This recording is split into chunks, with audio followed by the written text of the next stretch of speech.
Do you think it's unfair, like all the criticism that George Pickens has gotten? Because like how motivated, I know like complaining never helps, and then you should block, you should do your job and get your teammate open to get the touchdown there and do what's best for the team. But at the same time, when you're that otherworldly talented, and George Pickens has made some of the greatest catches I have ever seen. Go back to last year, Thursday Night Football versus the Cleveland Browns. That one-handed catch was almost on the same level as Odell Beckham Jr. And he's Mhm. a guy that's proven, just put it in my vicinity and I'll go 90 yards for a touchdown. The Mhm. game they beat the Ravens, what'd they do? Kenny Pickett audibles out and then throws it to George Pickens. How much of this is on George Pickens' attitude here? How much of this is just on Mike Tomlin not being able to find a good offensive coordinator?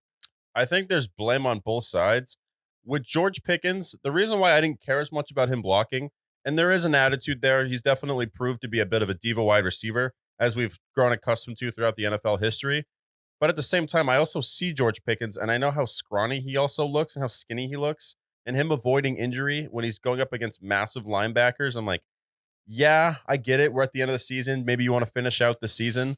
So I get it. I understand on his side. And then also, part of this is also on Mike Tomlin, because let's not forget about Antonio Brown, Chase Claypool, Juju Smith Schuster, the history that he's had with these wide receivers and how he handles the locker room. It's something that we've talked about it, but I also think that he doesn't get enough blame there as Yeah. well for how he handles the locker room. Great head coach, no doubt about it.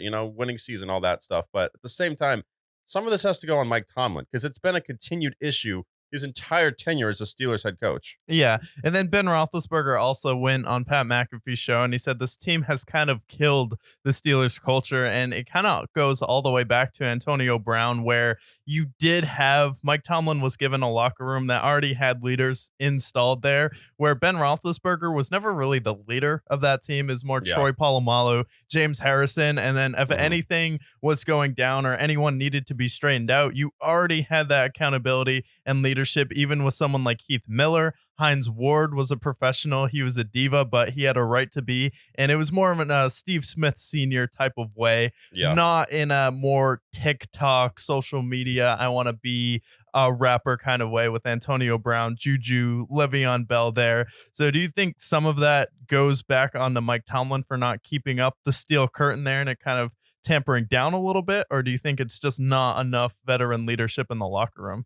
The thing is I see veterans in that locker room because where's like TJ Watt? I think he's one of those guys you could call a leader, whether it be an Alex Highsmith or you still have Cam Hayward in the locker room. So you have guys like that, maybe not to the level of Troy Polamalu and James Harrison, but at the same time, there's leaders in that locker room, and it still happens to this point. And it wasn't like some of those guys weren't there the last 10 years or so. We had Ryan Clarkson there, we had James Harrison's for a long time and it still continues to boil over. So I do think that it's part of it is Mike Tomlin and how that culture's been built. You've seen some noise. I mean, AB doing a live stream in the locker room in the middle of him talking. Like, there's been a lot of times where you really got to tighten it up a little bit. Yeah. And we saw what happened with them against the Cardinals and Patriots and how loose they came out and how badly they performed against them. So I think Mike Tomlin does deserve some blame here. Yeah, because like following the Steelers the past few years and like following them closely, like the past decade, it seems like with Mike Tomlin teams, there's always the competitive spirit where they're going to come out against the best teams and then give them their best shot outside of the Patriots here.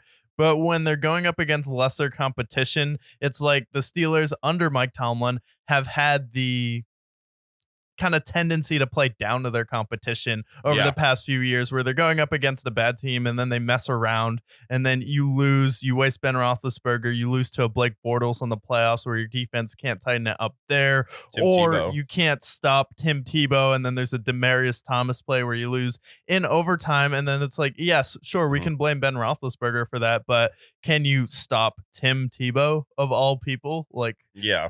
and I get like he's a winning coach, and it's like you have to look at, yeah, what's next after that. And I don't want to call for Mike Tomlin's job, but you also have to be like, you've been playing down to your competition. We gave you a Super Bowl roster, and then ever since then, we haven't been able to build a team that's even gotten close to getting back to a Super Bowl. And I felt like their roster I want to say it was 2018 when they had Antonio Brown, Juju Smith Schuster, Deontay Johnson was still on that team as well. They had a really good roster. And I feel like they've had some Super Bowl rosters. They just haven't gotten back there.